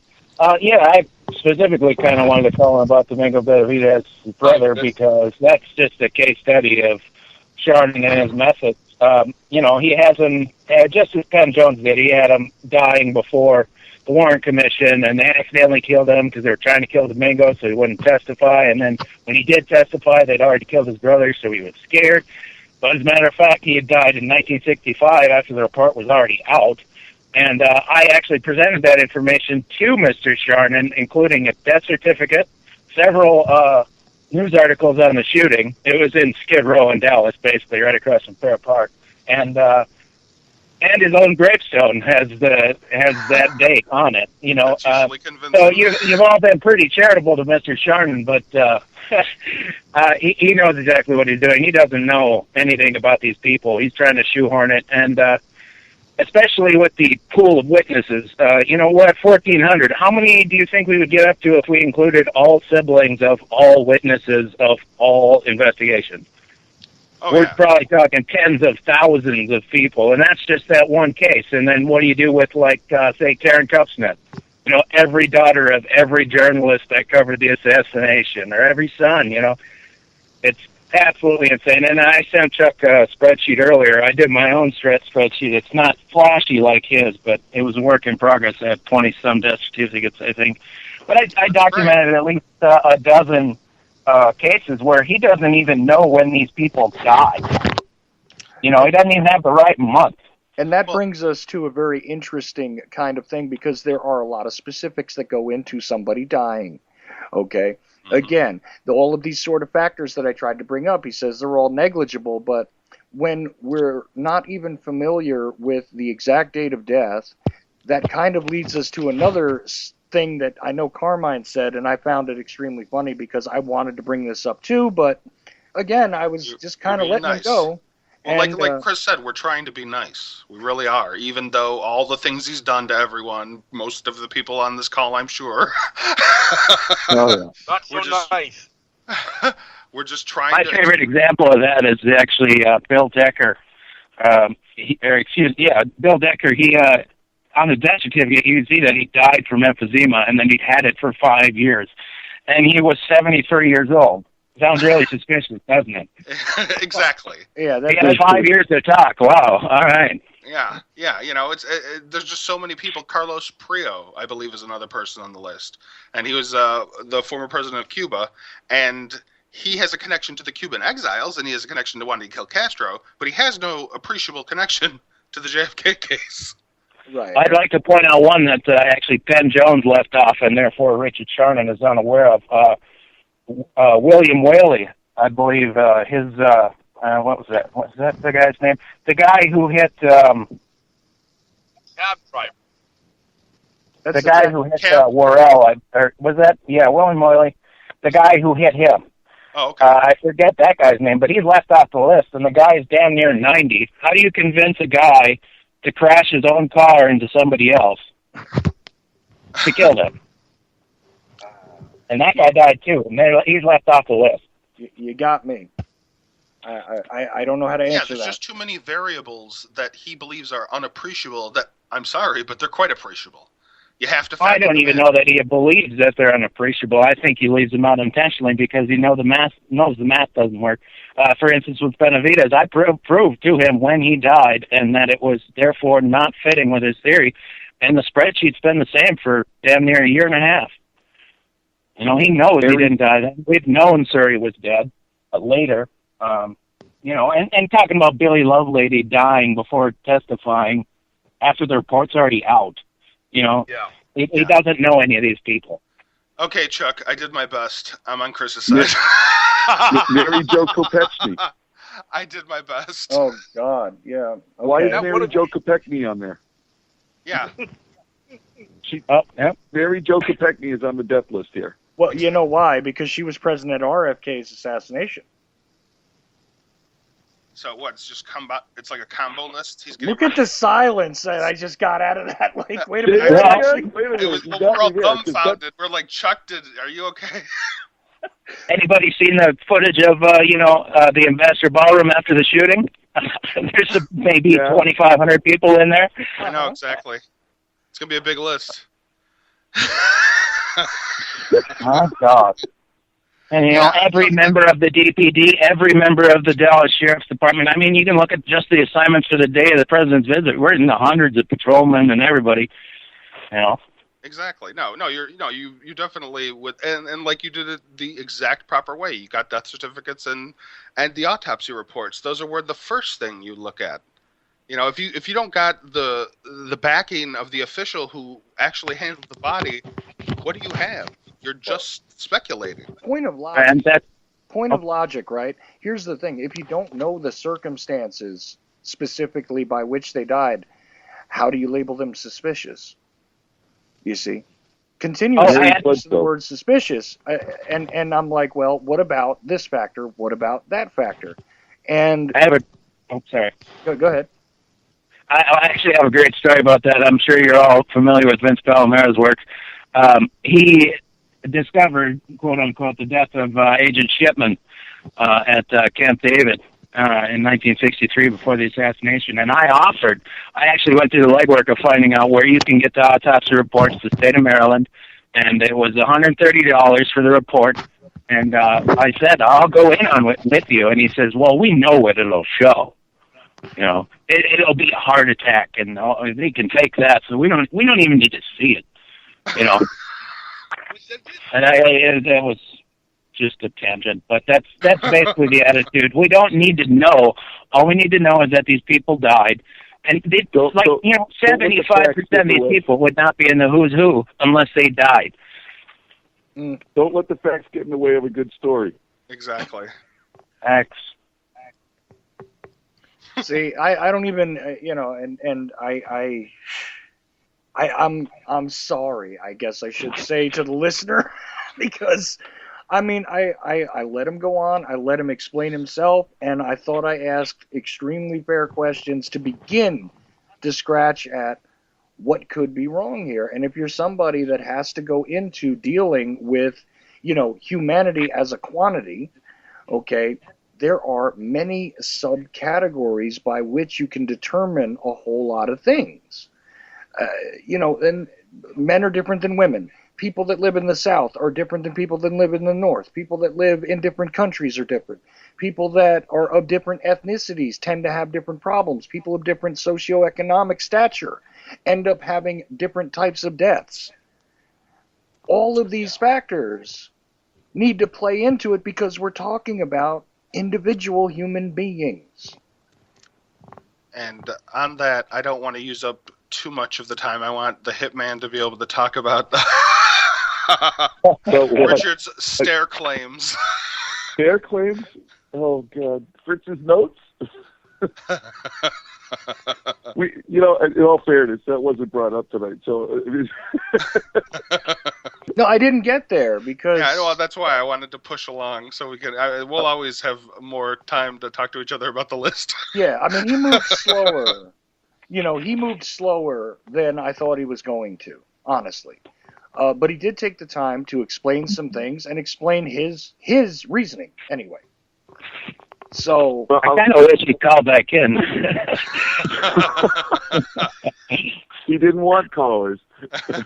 Well, for obvious reasons, he blocks a whole hell of a lot of us. I think half of the people in the room right now are blocked. I got Mr. lucky. Charnin. I was able to get him just before he started saying he blocked me. I had to post that. I had to screenshot it because he kept saying he blocked me. I'm like, I'm the only one in the room probably that hasn't been blocked. I think he responded to me the other day, so I think I'm still unblocked. But maybe after today, I'm not going to be. Here we go. Yeah, I still am able to message him back and forth, so we'll see what happens. I probably will disappear, But I think I was extremely fair, though. I mean, I think everyone, and right now, we all have other things we'd like to be saying, I'm sure, based on some of our interactions. I lay no credit to being fair to him. I have no sympathy whatsoever. But I'm a free agent, so. As far as the stairs, I can talk about the stairs for a minute. I mean, one of the things that Richard likes to talk about is Fritz's notes. And Fritz's notes, in and of themselves, without Fritz's typed report, without the FBI reports that were typed about the interview, looked like Oswald was standing out in front. And when you read the context, when you read, the FBI reports, when you read into what Oswald was saying, he's saying he went outside after the assassination, clearly, based on different accounts of the people who witnessed the interrogation. But then the thing I love about Fritz's notes is Oswald made other claims in those notes that he changed his shirt. And then, Richard supports Judith Barry Baker's pixelation analysis, which claims that was, the shirt that he was wearing at the time of the arrest was the shirt that was out in front. And there's been plenty of debate about this. But when you look at Fritz's note, Oswald, according to all of the investigators who were in the room, Oswald claimed he went home, changed, and then went out to the theater before he was arrested. So he wasn't wearing the same clothes, if you believe Oswald. So when you're looking at Fritz's notes and you're clinging to that one part of it, but you're willing to disregard the rest of it, it's just cherry picking. You know what's even worse than that, though, is Fritz's notes notoriously, among other DPD members, were a wreck. They never made sense. He was the only one who could make sense of them. I'm not kidding you. Find yourself random Dallas PD person that was there that day. Go ahead and ask them if they ever saw any of Fritz's notes. He had crumbled up pieces of paper in his pocket while trials were going on that he would pull out and have to relay to the prosecutors and things like this. Henry Wade told me that. For God's sake. Which is what the beauty is of having the FBI reports that are there that verify, verify the story, But what I'm saying is to seize upon the handwritten notes of somebody who took them in that manner, who handled them in that manner, means that you could interpret them to mean almost anything. And it's not as though these were in full sentences and there was full descriptive narratives attached to them. These were fragmentary-looking things. And I'm told that's not the worst that you could have possibly seen out of this guy. I mean, like I'm saying, Henry Wade, who was no fan of any sort of conspiracy, although he took great pleasure in explaining to anybody who would listen that it was Jack Ruby that corrected him regarding, the Fair Play for Cuba Committee thing, although if you listen carefully, there's more than one voice. That guy personally told me that it was like, he made a hand motion when it came to Fritz's notes. Is the final punctuation on that like a dismissive sort of just forget about that, because there's no way that any of that stuff could have been deciphered by anybody except Fritz.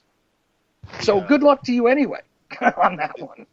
Well, there was, it's still, what, Matt, help me out here. What was the name of the FBI agent that was present at the interrogation? Not Hosty.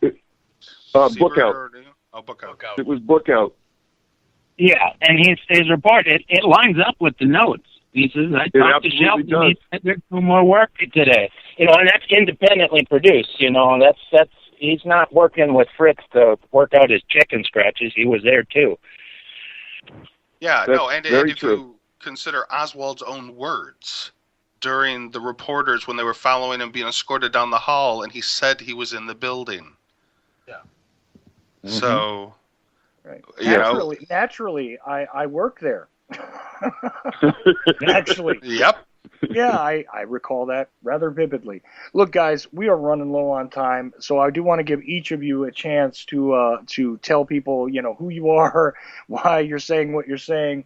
Let's start with Charles, though. Hello. Hello, Charles. Sorry you didn't get that many words in, but we kind of got a lot of people on. I didn't expect everybody to show up, but they did. That's all right. I kind of had a feeling you were going to get a lot of people on this one, but... Yep. So, anyways, sorry, what was I supposed to say now? Don't worry about it. Hang on, we'll get back to you. Charles, okay. Hitman, you want to add in your final thought on this?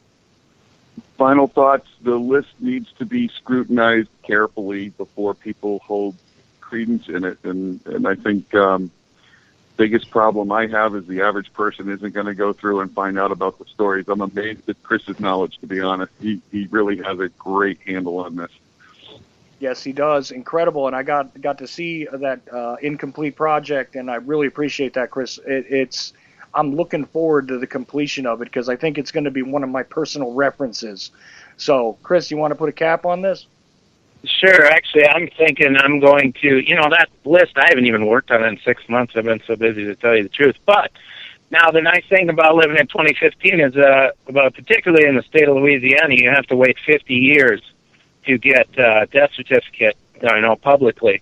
So we're coming up on a lot of those milestones, and it's pretty cheap to get them. I just haven't gotten them yet. But I'll post up that Excel for everybody to see, and if anybody wants to order some death certificates and contribute, not money, but just, I'll tell you how to order them or whatever, and we can put them all in a big spreadsheet to rival the one with no facts in it.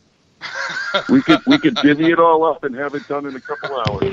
I think so. I got a ton of articles to add to that as well that I have, and I know Steve has some, and I believe Matt has some, and Fred has some as well. And I would like to just quick say, Gail is awesome because she actually called Bob Suri's son. Like, I had his date of death, but I never would have done that. That's awesome.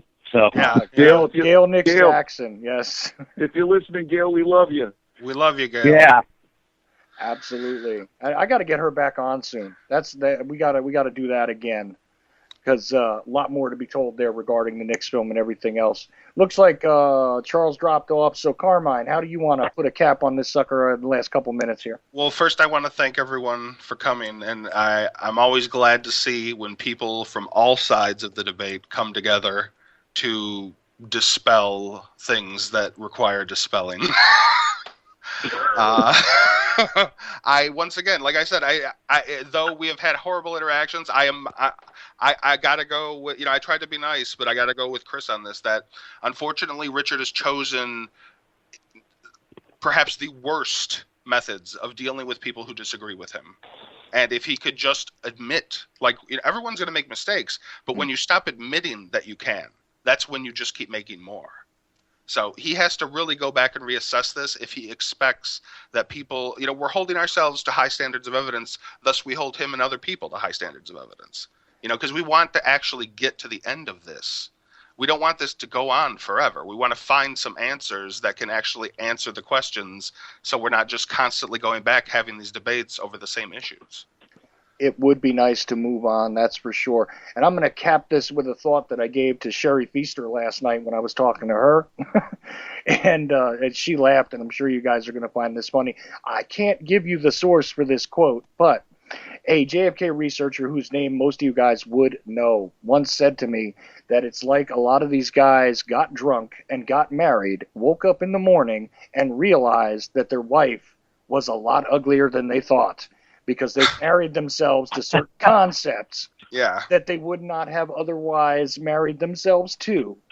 And this is what happens. And well, and as far as that sums it up. Yeah, when Richard said the thing about KISS, keep it simple, stupid, there's a quote I'd like to respond to that with, and it's from Albert Einstein. It's attributed to him anyway. Everything should be made as simple as possible, but not simpler. And that's the important thing. That's all those little subsets and everything we've all been talking about. Those factors are important. Don't try to simplify beyond them. They're required. That's how I view it, and that's how I viewed it since the first time I heard about this, which the first guy with one of these convenient death lists was Penn Jones, to my knowledge, and he was out there with it, baby. And it's more or less Richard's list, by the way. It's copy paste. Yeah, but nice. Notice how I avoided that. But and caller Andrea Skolnick. Oh, if you want true patience with somebody like that, I once discovered that his spreadsheet was in fact editable, and I had to hold myself back so badly. Exactly. I am so lost. It's all right, Dylan. We'll educate you as time goes on. Listen, I want to thank everybody who decided to tune in tonight because we are just about out of time. The Ochelli Effect here on UCY.TV radio. You can always go to UCY.TV/TOE and find that there is a donation button there. There is an archive. This show will probably drop in a couple of minutes. There is a link to the YouTube channel, which also this one is going to wind up on my YouTube channel, which is at Blind JFK on YouTube. So there you go. That's the way that's going to happen. Of course, Carmine from Neapolis Media Group, Hitman, Charles Cliff, Dylan called in. Chris called in. I am so happy that all you guys joined in. And I also want to thank Richard Charnin for actually having the guts to show up, because most people that I do have disagreements with of this type will not. So I give him that off the top. Respect for that. You guys want to throw in anything right here at the end? Come on back, Richard. Round two. Don't run from us. Good night. Night, everybody. Nice. Have a good night, guys. It was nice talking with all of you. Everyone can catch me, Chuck, Rob Clark, articles occasionally from Matt, and I'm sure I'd love to see stuff from Chris or anybody else in the community that wants to put it in. You can see us at Neapolis Media Group. TPOC.com has all the links there to the Facebook, the Twitter, and to the Gmail account. We hope you'll stop by, and have a good night. Absolutely. And thanks once again, because I know that bumper is about to slam on your heads, so turn your little headphones down and everything. It's coming. It's coming. I'm telling you. And this has been the Ochelli Effect. Once again, I do appreciate you. And if you caught this further on down the stream, you're also appreciated as well. No matter whether it's on YouTube, TuneIn, or whatever else you're deciding to utilize on your Fondle Slab of choice, your applicable applications, your computers, whatever it is. Thank you so very, very much for bothering to give me the time to go through all this stuff. And don't worry, we'll have other things coming up that aren't JFK related. Don't fret. It's not an all JFK show. But Richard, you can't hide forever. Dylan, sorry, I had to. So says Dylan Wade.